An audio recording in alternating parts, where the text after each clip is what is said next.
Hi everybody and welcome to It's a Fair Question. This is CrossReach Week, the week in which we recognise and celebrate the work of the CrossReach organisation. Usually the moderator would go site to site across the country visiting CrossReach projects, but of course that is not possible right now. Nonetheless, I've come down here to Caris House. This is where the central support service is offered for all that CrossReach is. But so too at this site. We have Queensbay Lodge, one of CrossReach's care homes. We have Eskmills, which is a service for adults with learning disabilities. And as you see, we have the postnatal depression service for Lothian. And right now I'm going to meet Viv Dickenson, who is the Chief Executive of CrossReach. Hi Viv, it is lovely to meet you and I'm grateful that you're giving some time to chat about your work. A number of people will have heard of CrossReach but might not have much idea about what's involved. Can you tell us something about the range of services that you offer and overall about the scale of the operation? Yes, I'm very privileged to have the position that I hold because CrossReach is quite a remarkable and I think unique organisation in both the spread of its services and the diversity. So for example, we work in residential homes, but we also work in people's own homes. We work in churches and we work in communities. We work from Shetland to Kirkcudbright, I think, is our furthest south service, and from Prestonpans to Ardrossan. We deliver services to people at the beginning of life, which is a real privilege, right up until the end of life. And we have about 70 services working with over 11,000 people every year who are facing some sort of challenge in their life. 11,000 people every year, give or take.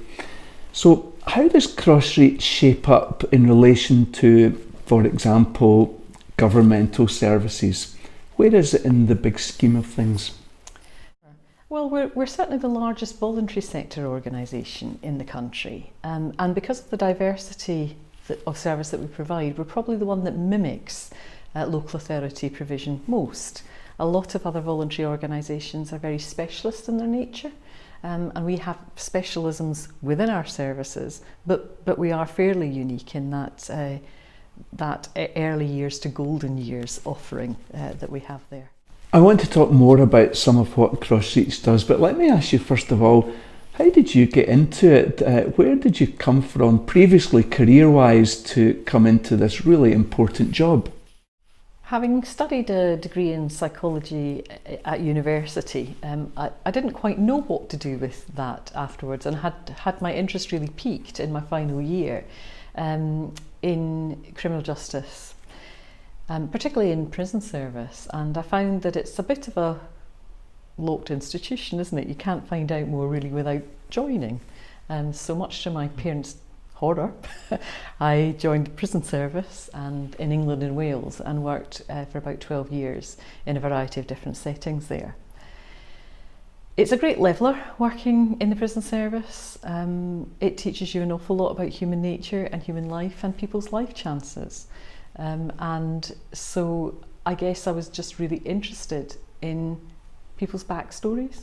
Mm-hmm. So although I held a management role, I had to do quite a lot of work in understanding stories because we were making judgments about whether people would reoffend or not.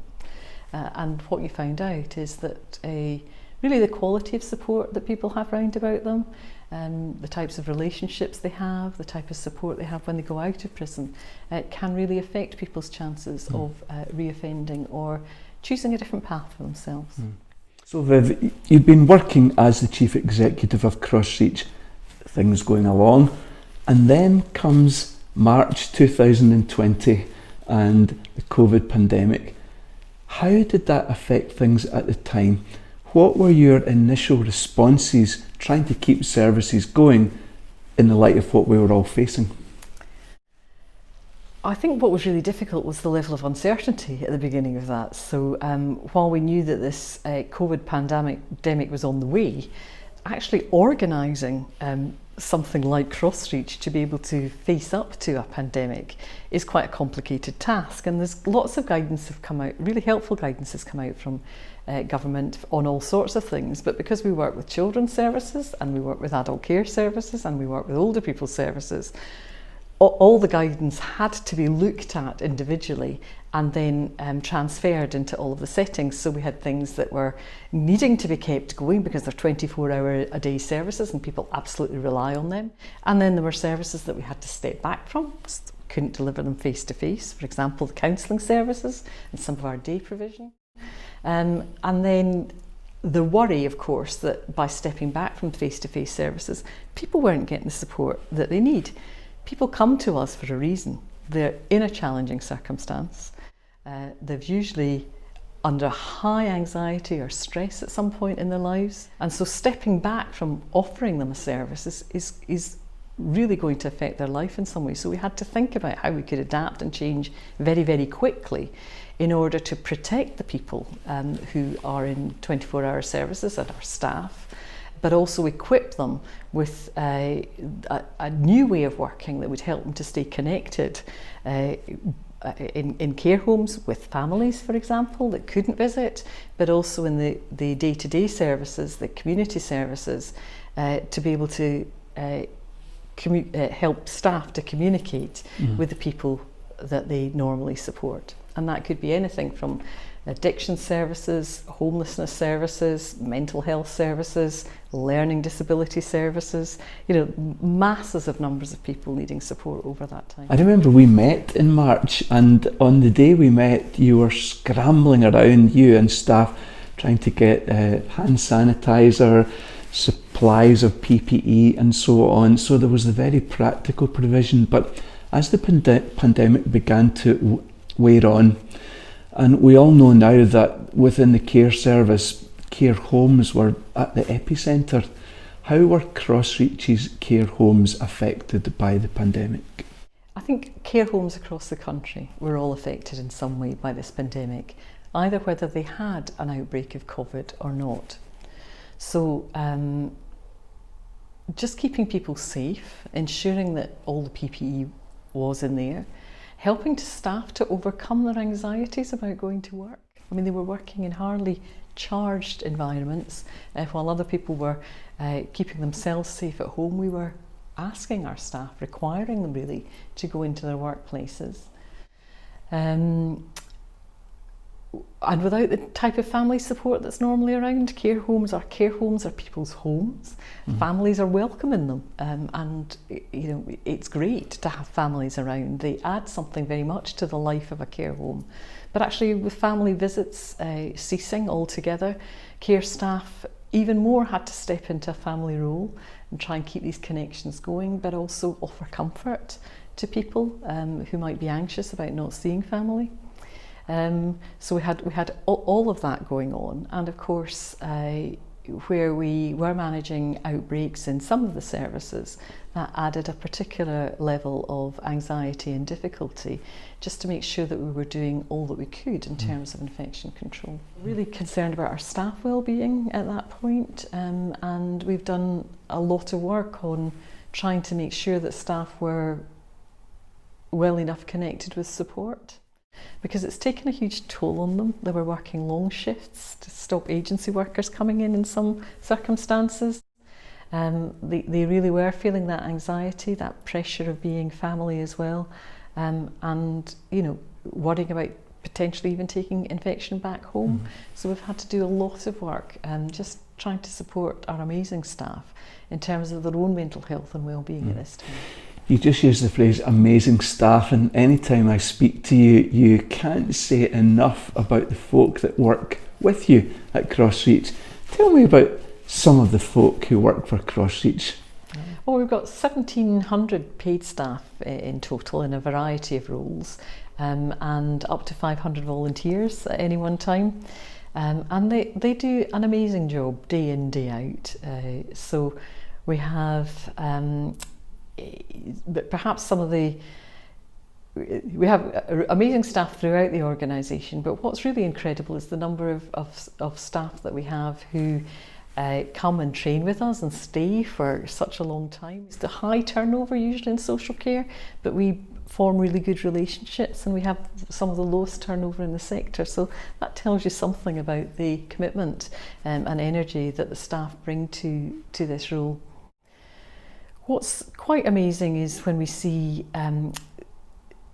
peer support roles coming in. So we have a number of people, for example, through the recovery services or the homelessness services, who have done their own journey of recovery, also in the mental health services, and then come on and train with us, and they're able to go out and deliver services. They become members of staff, and that they are then able to support other people through their journey. And I think that's remarkable when you see that. And we've got some incredible stories like that, where people actually thought at one point that they had no future, and there they are now supporting other people to have a future. And I think that's a remarkable thing.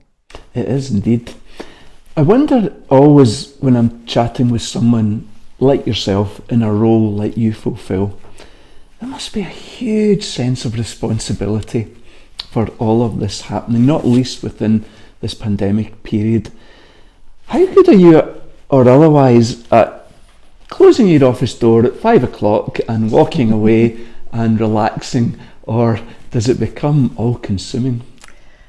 Well, there's no such thing as closing the door at 5 o'clock. We gave that up a long time ago. It can become all-consuming. We run services 24 hours a day, so there is always something happening. It's a 24-hour-a-day service that we run. But that doesn't mean I'm on duty 24 hours a day. I've got fantastic teams who support me to do the job that I do. I do try to walk, try to look after my own mental health. If there's something that my working life has taught me, is that actually you can't support other people unless you've got something in reserve yourself. And that's what I try to do, and what I try to support other people to do as well. Viv, what you've described to me by way of the range and the scale of CrossReach is quite astonishing. What would be the impact if it was shut down tomorrow? The impact would be significant. It would be significant in terms of the lives of the thousands of people that we support every year, in all sorts of settings. So, pulling out of 24-hour support for older people would mean that they would effectively lose their home or the relationships that they have with the people that care for them now. For people walking into any of our drop-in centres or accessing counselling support, for people who are recovering from an addiction, who are perhaps supported just going into their own tenancy after a journey of homelessness, that would all cease in the way that it is delivered at the moment. And I think that would have a huge disruption for those people. They'd be most affected. If we shut up shop tomorrow, of course, it would have a huge effect on our staff as well. And I think we would be missed in Scotland for the care that we do provide. Of course, there is statutory service provision in there. Of course, that would be picked up in some way, but it would be different. And all of the charitable services that we provide, the services that the church helps us to provide, the services that local congregations support us to provide, they would just stop altogether. So that would be a massive loss, I think, to communities across Scotland. CrossReach is part of the Church of Scotland. Maybe that's the best way to explain that. Is the service different because of that to what I might describe as secular services? Is the care better, different? How would you answer that question? In many ways, we work to a set of values that's common in social care. So we have the Care Inspectorate, we have the SSSC, which is where our staff are registered, and they set down a code of conduct and values that all staff have to work to across the social care sector. However, I think there is something about the sense of vocation that our staff bring to these roles. We still have an occupational requirement for many roles. They bring something of their faith and their faith journey to that, and they see really this is an act of service, and I think that's potentially what sets us apart from other organisations. Then you used the word vocation. For you, is this in some way a working out of your own faith, Viv, this role that you're playing now? Absolutely. I don't think I could do this role without my faith, and certainly it was an interest in finding an organisation where I could marry both my faith, something of my personal experience, and my professional life all came together. And I actually joined CrossReach only for a year, Martin, 23 years ago, on a very temporary contract. But the three have come together, and I've got a real sense of God's hand being on this journey, from coming in as a very part-time support worker myself, right through to the role that I have now. And that's very obvious in talking to you, Viv. As we draw things towards a close, let me ask you, what is your hope for care in Scotland? I understand that our government is thinking very carefully about this, and maybe it will be on the agenda for next year's elections. From your point of view, what do you hope for by way of care giving in Scotland? What I would really like is for the value of caregiving in Scotland to be recognised. Care isn't much talked about or not much understood until you need to access it. And then I think you realise the value of the care system and the type of support that it's able to give. So what I would really like to see is a number of things. I would really like to see the voices of supported people being really clear in the middle of this, that actually we understand people who are supported, what they need, and that we build any care system around these voices. What I would really like to see is staff, their professional expertise being recognised, that they're treated fairly, and that fair work comes into this, and that the value of relationships is really understood. Some of the systems and processes that we have in place at the moment cut across these relationships when you think about competitive tendering, for example. But actually, how do we build a system that puts people at the heart of that and puts those who are working with them at the heart of that, so that it's there for all of us now and well into the future, whenever we need it and for whatever reason. Well, thank you for that, Viv.